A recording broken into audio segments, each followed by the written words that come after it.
Just in the spirit of inclusivity, so if you wanted to clap at the end, I'd request instead we do the deaf clapping, which is just a little wave like this. If you can't hear me or if I speak too fast, just shout at me. Cool. So, like I said, I'm Kyra Chan. I've been working in the games industry for about 10 years, mostly in executive and senior leadership positions in operations. I really love doing the things that other people find quite boring.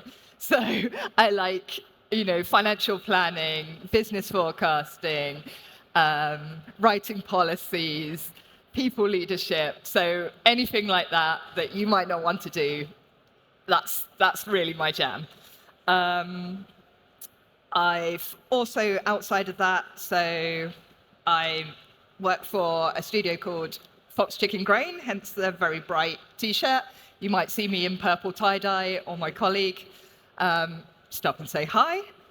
So we do, again, operations, biz dev, outsource. We help studios find publishing, funding, any part of the business side that you don't know how to do, you don't want to do, you find scary, we can help with.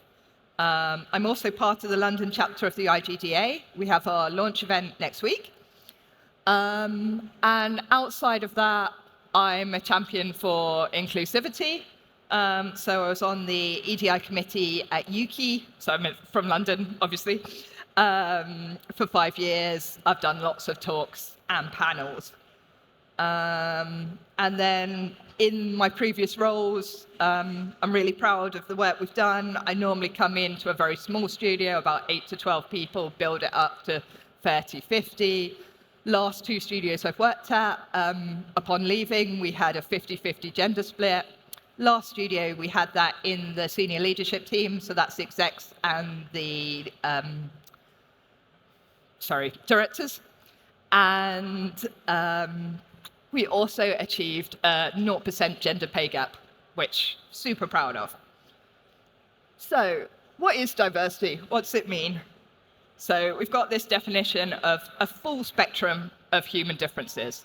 So mostly people think about the internal ones. So those are your protected characteristics, your gender identity, your sex, your sexual orientation, ethnicity, all those things that you think of and like, that's diversity. But it also means the external things. So your religion, your relationship status, your parental, are you a parent? Your education, did you come from a private school or a very low-income area? Your experience, and even just things like your values and interests. What type of games do you like playing? And it's not this. You don't want I need a black woman, a white disabled guy, and a bisexual, non-binary person. Tick, tick, tick, done. I've got here, people are not Pokemon. It doesn't want to be artificial.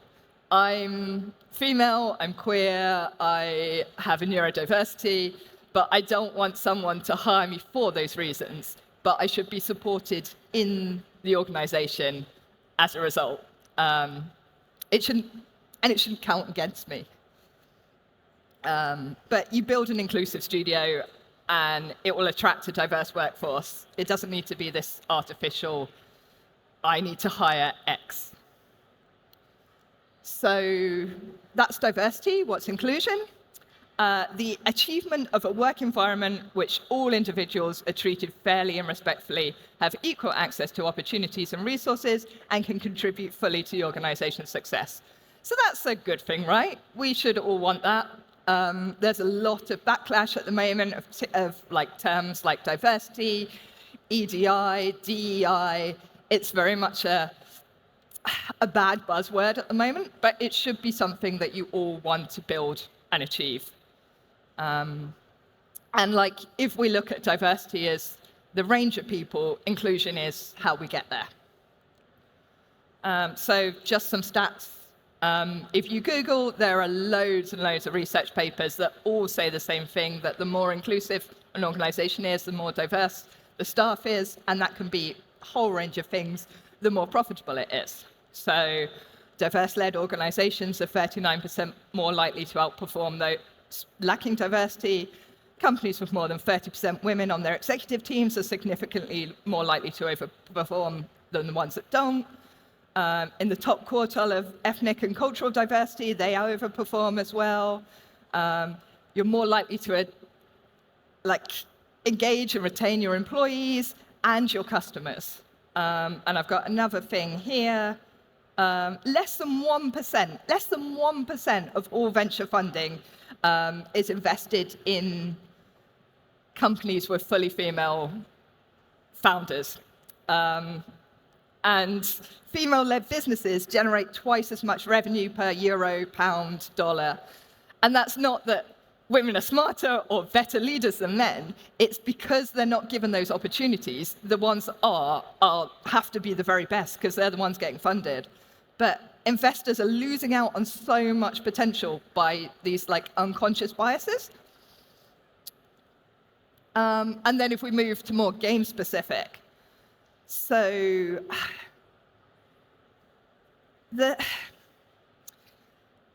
I often see games just showing, if you've got loads of NPCs, why aren't you reflecting your audience? Who are you excluding with this? So female gamers, 46% of the worldwide gaming population. This one's American-specific, but Black Americans, 12 to 15%. But if you look at the teen gamers, that's 87%. 87% of teen gamers in the US are Black. And 17% are LGBTQ. So if you ignore any audience, you're saying, no thanks, I don't want your money. And that just doesn't make any sense. You need to consider what you're saying by both what you're actually putting out there and what you're not. What you're saying by not doing something. Really silly story, but I love the Legend of Zelda series. I played them all, except for the ones on the 64. So, dating myself about here, but I was about 12. I loved Link to the Past. I loved Link's Awakening. There was going to be a 3D Zelda. It's in 3D on this new console. You get to ride a horse. I was hyped. I was so hyped. And then TV advert came on, end of it. Will you get the girl, or will you play like one? And it's just a silly bit of misogynistic marketing, but it really made me feel, oh, this isn't for me. So I've never played that game, and it's everyone's favorite, but I never want to as a result. And these little things, by not thinking about your audience, not thinking about who you can include in your NPCs, in your player characters, in your character customization, who are you putting off?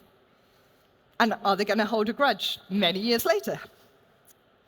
And also, the design decisions. So I worked at last couple of studios, been mobile studios. Most of the devs weren't into mobile games. That's fine. You might not necessarily be working on a game that you like playing, but it shouldn't be everyone.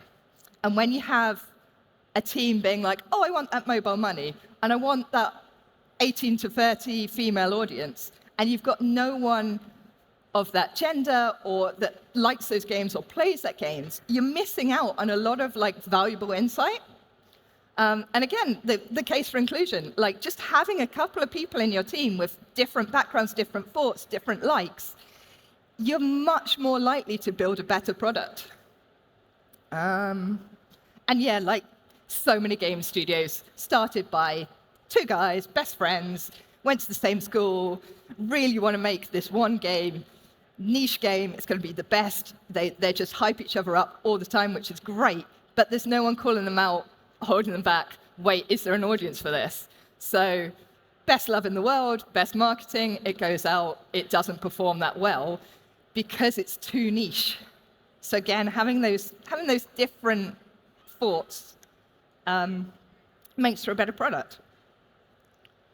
Okay, so ideas are cheap. Everyone that gets into games loves the idea of being the ideas guy, making the next big thing. This was my idea.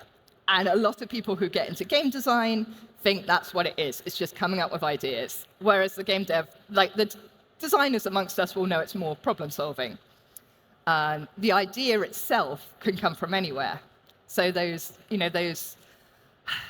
away days or game jams, it's really cool to have a diverse range of people in your organization that you can source ideas from, because you never know what will be the next Spock.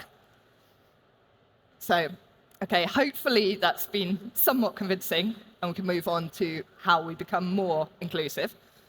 And again, I hear this so much. Oh, I'd like to hire some more women. I'd love to hire women. I'd love to hire X, Y, Z. They're just not applying. And it's a classic case of I've tried nothing and I'm all out of ideas. And so, if there is a lack of female seniors, can you get them from other industries? Do they have transferable skills? Of any group you like. On job descriptions, you often get must have this, would love this, bonus this, extra this. And men are far more sensible. They will apply for jobs that they think they can do, even if they don't match at all. But women will go through everything and be like, oh, I don't quite meet that one, so I'm not going to apply. So you're self-selecting down to a lower application pool just by doing that. Do you need a degree? Do you need 5 years industry experience? Do you need to have shipped X number of games? Like, games get cancelled all the time. These artificial ways that you're self-narrowing your pool, it doesn't make sense to me. Another thing, I know so many studios that have really good family policies. So, they support their pregnant workers, new fathers, people adopting, but they don't put it anywhere. They don't have it on their website. So if you're a young person, you're looking to start your career, you're looking to be in a studio for a long time, and you're wanting to have a family at some point, that's important. And just show you welcome and include people, whether it's in your game, on your website, in your language, because if something feels like a good place, they'll come. If perhaps your studio doesn't put up a pride flag in July, someone who's queer might think this organization's not supportive. Again, like, what are you saying by not saying something? And this one, just straight up steal people. You want a really good female programmer, reach out on LinkedIn. If they're working in this terrible AAA, and we've all heard stories of like some of the studios and how bad they are, we had so much success by just reaching out, being like, are you happy? Do you want to be happy? And people will take a pay cut for like the things that matter to them. So perhaps building a game they like, perhaps having the responsibilities and the growth opportunities that comes with different things. So celebrate what you can offer. And finally, please don't, if you've built this amazing, inclusive, diverse studio, don't neglect your staff when they're there, which sometimes happens really sadly. So autistic people, do you need if you work remotely, do you need the camera on? Especially in group calls, could you have it off? Have you talked to your line managers? Do they know how to like communicate to different styles of people? Do you have policies in place for if someone becomes a parent? If you had an employee join and they came out as trans and transitioned, do you have social media policies? If your fan base and your community attacked someone for their look, their ethnicity, their sexual orientation, how would you as a studio, how would you respond? And you might think, oh, well, I don't have that, but you might. And it's always good to plan ahead for these occasions rather than trying to fight the fire with no knowledge as it happens. Employee resource groups, they're great. They're better in bigger studios because more people, but often there's women's networks, LGBT networks, and even just interests. If everyone likes playing Warhammer, have a Warhammer group. Just have these like areas for people to bond and thrive and generate ideas. And lastly, how do you manage progression? still haven't found an ideal way to manage progression, but the first studio I worked at, once a year, if we wanted a pay rise, we had to pitch it. And that's just the worst way of doing it. If you're really confident, if you're really good at selling yourself, you're the one who goes up. If you're not, you stay there. So you don't want the really talented people with potential to just stagnate or leave. And that's it. Thank you very much.